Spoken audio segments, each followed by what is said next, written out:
नमस्कार सर्वांना, कसे आहात तुम्ही सर्व? मस्त ना? नयन कलाकृतीमध्ये आपले सर्वांचे मनपूर्वक स्वागत आहे. आजची आपली रेसिपी आहे मनाला आणि शरीराला थंडावा देणारे रेसिपी म्हणजे दही पोहे. ही पहा, दही पोहे एकदम झटपट अशी रेसिपी होणार आहे. सोप्यात सोपी रेसिपी आहे. या उन्हाळ्यात माझ्या पद्धतीने तुम्ही नक्की करून बघा. चला तर मग दही पोहे मी कसे बनवले ते आपण पाहूयात. आज बघा मी तुम्हाला इथे दही पोह्याची मी रेसिपी दाखवणार आहे. त्यासाठी बघा इथे 1 वाटी मी पोहे घेतलेत. हे आपले कांदे पोह्याचेच पोहे आहेत. हे पहा, सर्वात प्रथम आपण चाळणीमध्ये पोहे घेऊया आणि आपण हे पोहे आता धुवून घेऊया. हे पहा आपण पोहे आहेत ना, चांगले असे धुवून घ्यायचे आहेत.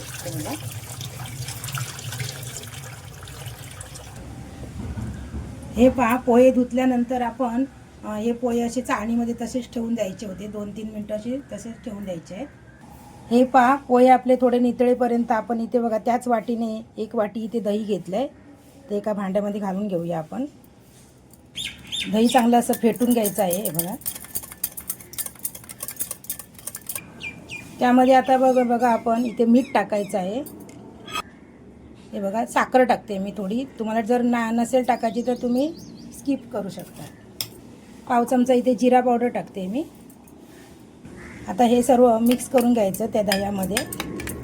आता हे सर्व पोहे आपण या दह्यामध्ये टाकून घेऊया, मिक्स करूया. हे पहा, गॅसवरती मी तडका पॅन ठेवला आहे. त्यामध्ये आपण तेल घालून घेऊया.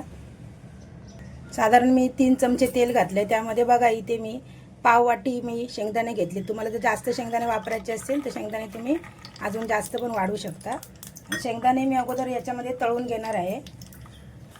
हे पहा, शेंगदाणे मी अगोदर तळून घेणार आहे, कारण जास्त भांडी वापरण्यापेक्षा मी एकच हे तडका पॅन वापरणार आहे फोडणीसाठी. म्हणून अगोदर मी शेंगदाणे याच्यामध्ये तळून घेते.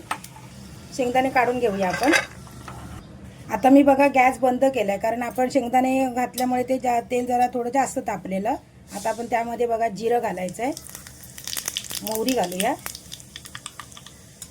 थोडीशी आपण बघा इथे हे घालूया, मेथी घालूया. मेथीने पण स्वाद छान येतो. हिरवी मिरची घालूया, एकच मिरची घेतली मी हिरवी. हिंग घालूया इथे पाव चमचा. कढीपत्ता घालूया. आता इथे मी लाल मिरच्या पण टाकते थोड्या, त्याने पण असं छान वाटतं असं. आणि बघा चमच्याने चांगली फोडणी अशी ना मिक्स करून घ्यायची. बघा मी गॅस बंदच ठेवला आहे, कारण काय आपलं तेल अगोदरच तापलेलं होतं. म्हणून मी अगोदर शेंगदाणे घातले, कारण काय शेंगदाणे जर या फोडणीमध्ये घातले ना तर काय होणार, शेंगदाणे आपले नीट आहेत ना, चांगले असे भाजणार नाहीत, म्हणजे फ्राय नाही होणार असे. तुम्ही ती उडदाची डाळ पण वापरू शकता, पण मी नाही घातली उडदाची डाळ. आता आपण बघा सर्वात शेवटी थोडीशी इथे बघा चिरलेली कोथिंबीर घालूया. आता बघा ही फोडणी चांगली अशी हलून आहे ना त्याच्यामध्ये टाकायची आहे. हे बघा, याच्यावरती टाकून देऊया आपण.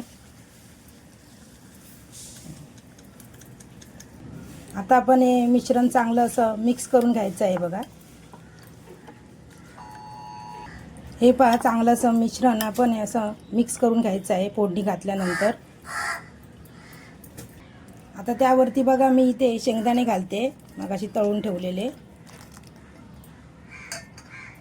तेही असे चांगले असे मिक्स करायचे आहेत.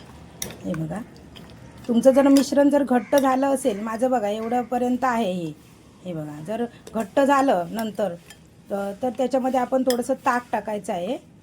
हे बघा, मी ताक पण थोडंसं करून ठेवले. नंतर थोड्या वेळाने कसं होणार आहे ते घट्ट, मग मी थोडंसं ताक घालणार आहे. हे पहा, मी 5 मिनटं असं झाकून ठेवत आहे. हे पहा, 5 मिनटं झाकून ठेवलेलं होतं. आता आपण ना त्या काढून घेऊया. आणि त्याच्यामध्ये आहे ना मी अर्धी वाटी ताक घातलेलं होतं, कारण जरा थोडंसं पातळ पाहिजे, कारण थंड झाल्यानंतर ते घट्ट होतं. आता आपण बघा या डिशमध्ये काढून घेऊया. अशा प्रकारे बघा आपले दही पोहे ही रेसिपी तयार झालेली आहे. व्हिडिओ आवडल्यास लाईक करा. अजूनपर्यंत चॅनलला सबस्क्राईब केलं नसेल तर चॅनलला सबस्क्राईब करा. व्हिडिओ संपूर्ण पाहिल्याबद्दल मनापासून धन्यवाद.